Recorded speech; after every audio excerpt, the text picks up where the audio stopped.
どうも、ワンピースの謎を解く仮面 YouTuber、ゆえてなんぼのゆでろんじゃ。ありがとうございます。いいね。チャンネル登録してね。今回は週刊少年ジャンプ2021年45号ワンピース最新話1028話ブラキオ・ジャウルスを考察していきます。一緒に考えていきましょう。よろしくお願いします。まだ読んでいない人やコミック派の人は大いネタバレを含む内容です。さらに最新話の考察の場合は怒涛の語呂合わせ考察が続きますから、苦手な人は今すぐ動画をストップしてください。よろしいでしょうか。行きましょう。前回1027話では桃之助と大和が落下寸前の鬼ヶ島を止めるため誰にも知られずにワノ国を救うことを決意していました。この行為は先週のコメント欄ティアーベイビーさんから誰にも知られずに裸踊りでワノ国を救おうとした光月おでんと同じではないかというコメントをいただきました。つまり前回1027話の話数の語呂合わせは0を前につけておでんになる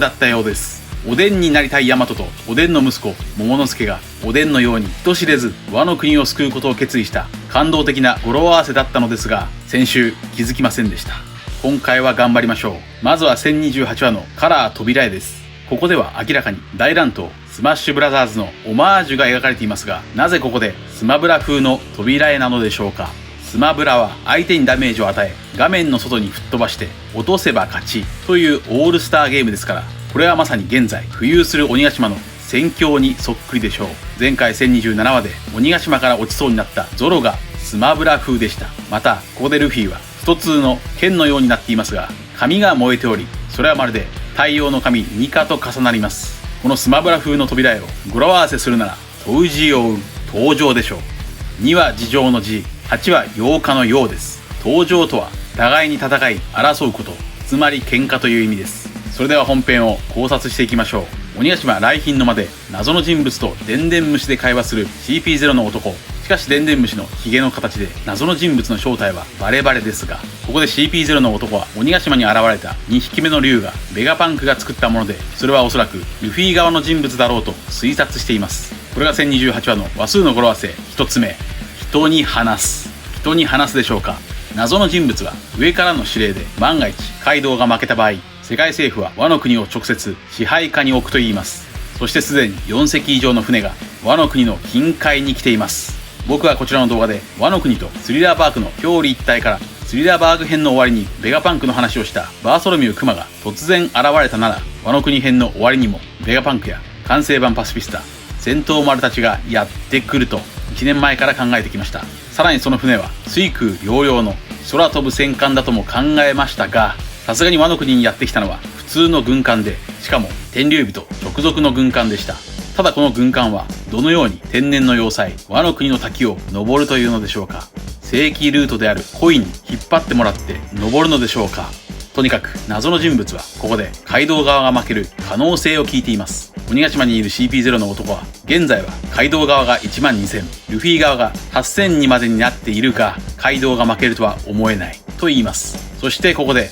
謎の人物の正体が判明しました。 CP0 ロブルッチです。奥には核とシュトゥーシーもいます。これが1028話の話数の語呂合わせ2つ目、トウジオウ登場でしょう。扉への語呂合わせ登場と同じ読み方ですが、こちらは登場です。ロブルッチはエニエスロビー編と同じくニコ・ロビンを連行しろと言います。ロビンの存在が海賊たちの鍵になるというルッチ。このロビンを狙うルッチとワノ国に向かう軍艦という構図はエニエスロビーのバスターコールを想起させますが、これらの軍艦には誰が乗っているのでしょうか。政府にも狙われているロビンはようやく目が覚めてブルックと一緒に行動しています。場面は変わってワノ国上空の鬼ヶ島花の都到達まで残り5分。ここでヤマトは桃之助を一人残して被害を最小限に抑えるため、自分は鬼ヶ島内の爆弾処理を行うため再び鬼ヶ島に戻ります。このタイムリミットが迫る中、爆弾処理を行うヤマトの姿はタイムリミットが迫る中爆弾処理を行ったペルの姿と重なります。ペルが爆弾を抱えてアラバスタを救ったのは数字の並びが1028話に似ている208話守護神。話数の語呂合わせはプレジャー、つまり光栄という意味でしょうか。ワノ国を守るヤマトこと大口の真神は日本の守護神とも言われていますから、アラバスタを守った守護神ペルと重なるのです。となるとこちらの動画で1032話の語呂合わせは自殺が成立するため、自殺が趣味であるカイドウが1032話付近で倒されるのではないかと考えましたが、まさか1032話で自殺をするのはカイドウではなくヤマト。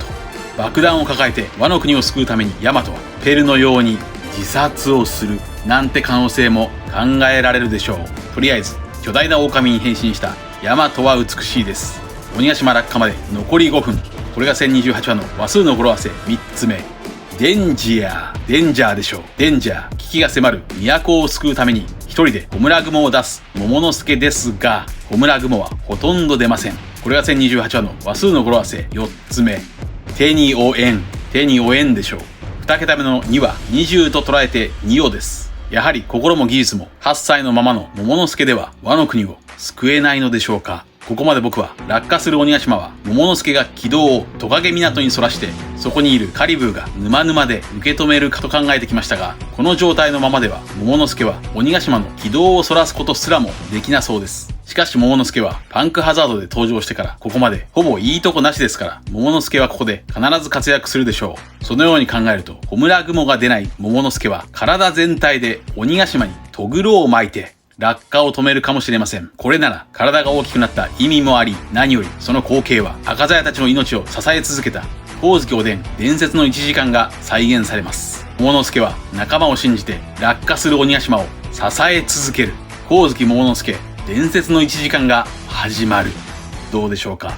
本編に戻りましょう。場面は変わってライブフロア。サンジ VS クイーン。ミュータントタートルズのようなクイーンがブライパンという技でサンジを攻撃中。ブライパンはフライパンの文字りでしょうか。ここでクイーンはサンジにおそばマスクに変身しようと言い、サンジを本名のビンスモークと呼びます。本名を言われたサンジは家庭の事情も知らねえでとおそばマスクへの変身を嫌がっています。これは先週のコメント欄でも予想されていましたが、そばにはそば粉の割合によって10割そばと28そばがありますが、この10と28という数字の並びは1028話の話数のイメージになるのが面白いです。ここでクイーンはレーザー砲ブラックコーヒーを放ちます。現在ワンピースは缶コーヒーワンダとコラボ中ですから、この辺の小田先生の仕掛けはさすがでしょう。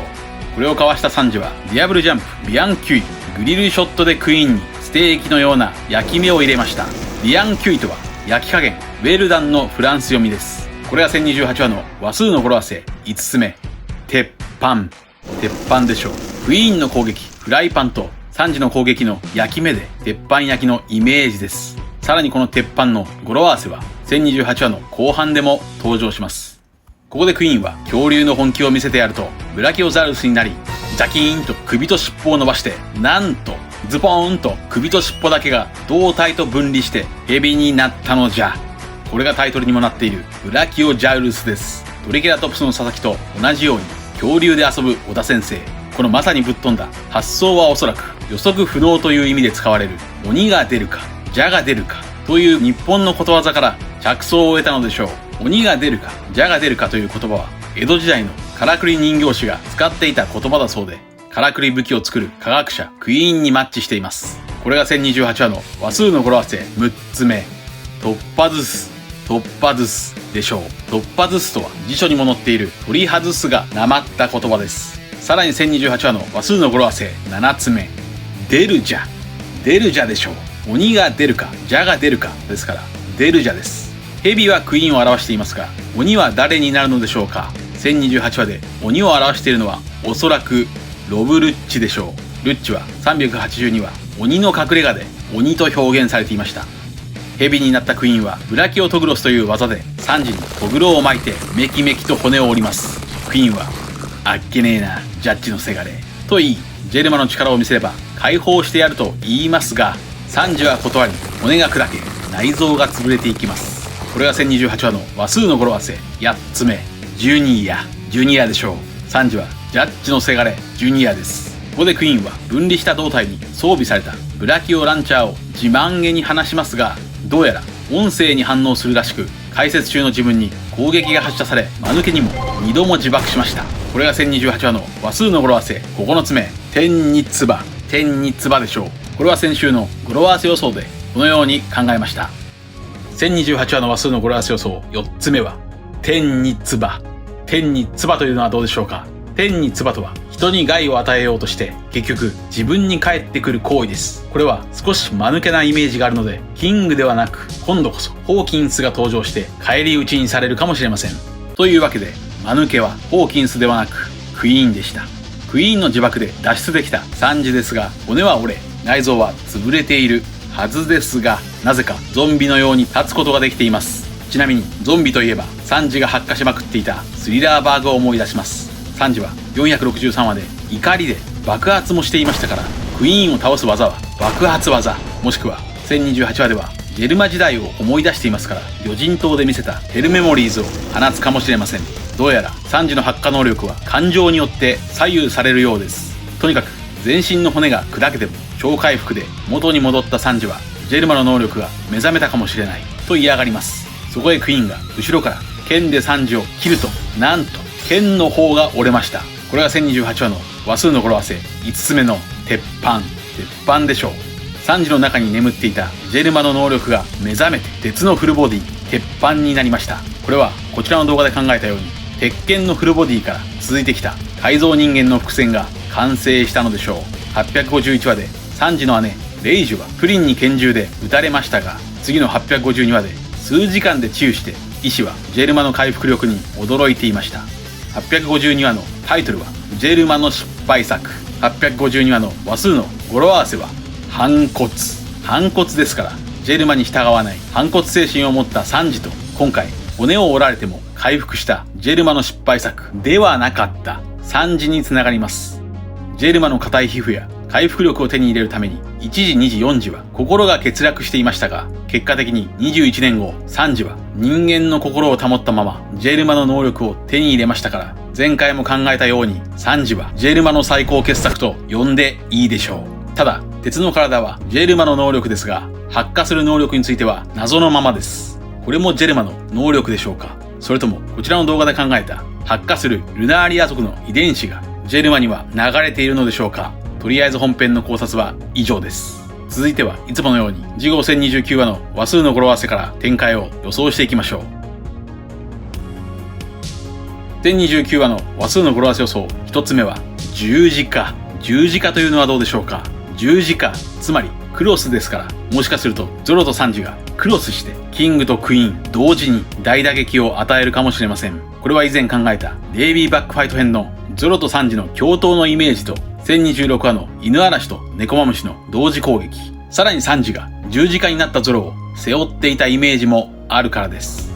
1029話の話数の語呂合わせ予想、2つ目は天月というのはどうでしょうか。天月時子と光月時を思い出すシーンが登場するかもしれません。1029話の話数の語呂合わせ予想、3つ目は戸塚というのはどうでしょうか。おでんがカイドウに残した技、桃源戸塚に関連した技が描かれるかもしれません。1029話の話数の語呂合わせ予想、4つ目は転覆というのはどうでしょうか。いよいよ鬼ヶ島が花の都の上空で傾くかもしれません。1029話の話数の語呂合わせ予想、5つ目は鉄くずというのはどうでしょうか。何度も外していますが、今度こそ鉄くずを操るキットが登場する可能性もあります。1029話の話数の語呂合わせ予想、6つ目は天竺